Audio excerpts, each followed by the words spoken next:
नमस्कार, आप देख रहे हैं 4 PM और मैं हूं अभिषेक मिश्रा।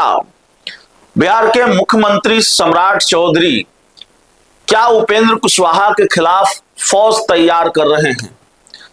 जब से सम्राट चौधरी ने बिहार के मुख्यमंत्री की कुर्सी संभाली है, तब से ये चर्चा बिहार की राजनीति के गलियारों में जोरों पर है। और चर्चा ही नहीं है, बल्कि कुछ तस्वीरें भी चीख चीख कर इस बात की गवाही दे रही हैं कि क्या सम्राट चौधरी उस वोट बैंक पर अपना प्रभाव और बढ़ाने की कोशिश में हैं, उन नेताओं के बीच अपना प्रभाव और बढ़ाने की कोशिश में हैं, उस समाज से आने वाले नेताओं और उस समाज से आने वाले वोटरों के बीच अपना प्रभाव और बढ़ाने की कोशिश में हैं, जिस पर बड़ा प्रभाव माना जाता है उपेंद्र कुशवाहा का। लौ कुश समीकरण, कुशवाहा वोट बैंक, ये सारी चीजें।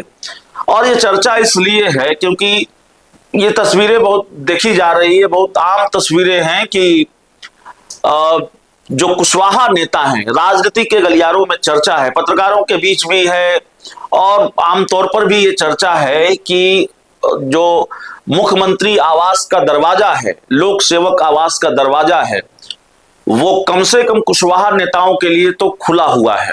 कुशवाहा समाज से आने वाले, लोक समाज से आने वाले नेताओं के लिए दरवाजा पूरी तरह से खुला हुआ है। बहुत आसानी से बिहार के मुख्यमंत्री सम्राट चौधरी इस समाज से आने वाले नेताओं से मिल लेते हैं। अगर आपके नाम में कुशवाहा शब्द जुड़ा हुआ है और अगर आप इस समाज से आने वाले नेता हैं, तो जाहिर है आपको निराश होने की जरूरत नहीं है, मुख्यमंत्री से आपकी मुलाकात हो जाएगी। इस तरह की चर्चा राजनीतिक गलियारों में है और बहुत सारी तस्वीरें भी ऐसी सामने आ रही हैं कि मुख्यमंत्री सम्राट चौधरी ऐसे नेताओं के लिए बड़े सुलभ हैं। तो फिर यह सवाल भी अपने आप मोबाइल खड़ा है कि क्या उपेंद्र कुशवाहा के खिलाफ सम्राट चौधरी मतलब एक फौज तैयार कर रहे हैं? उपेंद्र कुशवाहा की जो चमक दमक है उसको और फीकी करने का खेल एनडीए में चल रहा है और ये पहले से दिख रहा है कि भाई सम्राट चौधरी मुख्यमंत्री बने हैं तो उपेंद्र कुशवाहा के पावर में थोड़ी कमी आई है, उनके रसूख में थोड़ी कमी आई है, उनका बार्गेनिंग पावर एनडीए में घटा है। वरना बीजेपी विधान परिषद वाला खेल नहीं कर पाती, बीजेपी अपना प्रॉमिस नहीं तोड़ पाती। अगर उनको एक एमएलसी सीट का वादा किया गया था तो भारतीय जनता पार्टी को इस वायदे को निभाना पड़ता। भारतीय जनता पार्टी ये टका सा जवाब नहीं दे पाती कि जब आपको राज्यसभा भेज दिया गया या जब उनको राज्यसभा भेज दिया गया तो फिर समीकरण बदल गया और फिर दिलीप जायसवाल ने यह भी कहा कि मैं तो प्रदेश अध्यक्ष हूं ही नहीं। तो ये सारी चीजें हैं। सम्राट चौधरी भी राजनीति के माहिर खिलाड़ी माने जाते हैं और माहिर खिलाड़ी से ज्यादा सम्राट चौधरी और उपेंद्र कुशवाहा के बीच ठीक वैसा ही रिश्ता है जैसे सम्राट चौधरी और विजय सिन्हा के बीच है। बिल्कुल वो जिसको कहते हैं 36 का आंकड़ा, और सम्राट चौधरी और विजय सिन्हा के बीच 36 का आंकड़ा है, ये बताने की जरूरत नहीं है। और उपेंद्र कुशवाहा और सम्राट चौधरी के बीच किस तरह से 36 का आंकड़ा है उसका एक उदाहरण मैं आपको देता हूं, एक कहानी मैं आपको बताता हूं। कोरोना की दूसरी लहर चल रही थी और जो मुझे ठीक से याद है वो घटनाक्रम, बिहार की सरकार ने मुख्यमंत्री नीतीश कुमार जाहिर तौर पर मुख्यमंत्री थे, उन्होंने नाइट कर्फ्यू लगाने का फैसला किया।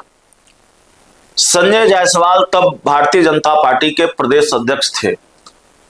उन्होंने इसको लेकर सोशल मीडिया पर कोई बयान दिया और उन्होंने शायद ये नसीहत दी, सलाह दी कि नाइट कर्फ्यू की जगह लॉकडाउन लगना चाहिए था। ढूंढेंगे तो वो ट्वीट वगैरह मिल जाएगा आपको, वो पोस्ट मिल जाएगा। और उसके बाद और उपेंद्र कुशवाहा ने दिलीप जायसवाल को जवाब दिया। उपेंद्र कुशवाहा तब जेडीयू में आ चुके थे, अपनी पार्टी आरएलएसपी का विलय जेडीयू में कर चुके थे। तो उपेंद्र कुशवाहा ने जब संजय जायसवाल को नसीहत दी कि भाई कोरोना के मामले में आपको राजनीति नहीं करनी चाहिए, या यूं कहें कि नीतीश कुमार के लिए वो बैटिंग करने चले आए, नीतीश कुमार के पक्ष में, जाहिर है वो जेडीयू में थे, तो जवाब आया सम्राट चौधरी की तरफ से। सम्राट चौधरी का मैंने इंटरव्यू किया, मैंने उनसे बात की, पंचायती राज मंत्री थे और उनसे हमने बात की। मास्क वाला इंटरव्यू हुआ था हम लोग, कोरोना की दूसरी लहर और बहुत खतरनाक लहर। सम्राट चौधरी का जो अपना निजी आवास है, वहां ये इंटरव्यू मैंने उनसे पूछा इस बयान के बारे में। हम दोनों मास्क लगाए हुए थे और कोरोना की गाइडलाइन का पालन कर रहे थे। मैंने पूछा सम्राट चौधरी से कि भाई इस तरह का बयान और इस तरह की नसीहत उपेंद्र कुशवाहा की तरफ से सामने आई है कि भाई वो आपकी पार्टी के प्रदेश अध्यक्ष को नसीहत दे रहे हैं कि कोरोना के मामले में राजनीति न की जाए। तो सम्राट चौधरी ने कहा था, और ये बयान बड़ा वायरल हुआ था, आप ढूंढेंगे तो मिल जाएगा, कि उपेंद्र कुशवाहा नए नए मुसलमान हैं, मतलब अभी नए नए जेडीयू में आए हैं, इसलिए ज्यादा प्याज खा रहे हैं। और काराकाट लोकसभा चुनाव उपेंद्र कुशवाहा अगर हार गए तो उनकी तरफ से या उनके लोगों की तरफ से बहुत सारे बयान ऐसे आए जिसमें ये संकेत मिला, नाम तो नहीं लिया गया सम्राट चौधरी का, लेकिन लगा कि भाई कहीं इशारा सम्राट चौधरी की तरफ ही तो नहीं है। तो सम्राट चौधरी और उपेंद्र कुशवाहा के बीच ऐसा ही रिश्ता है जैसे विजय सिन्हा और सम्राट चौधरी के बीच है। दोनों की केमिस्ट्री जमती नहीं है, दोनों के बीच अच्छी केमिस्ट्री नहीं है, ये बात कही जा सकती है।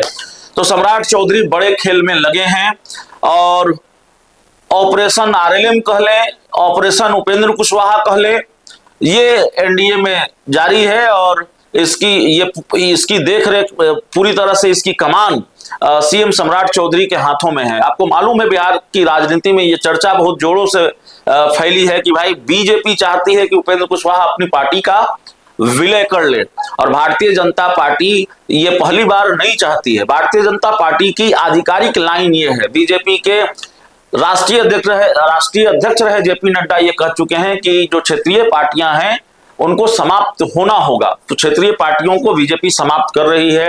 बिहार में जनता दल यूनाइटेड के साथ भी खेल हुआ है।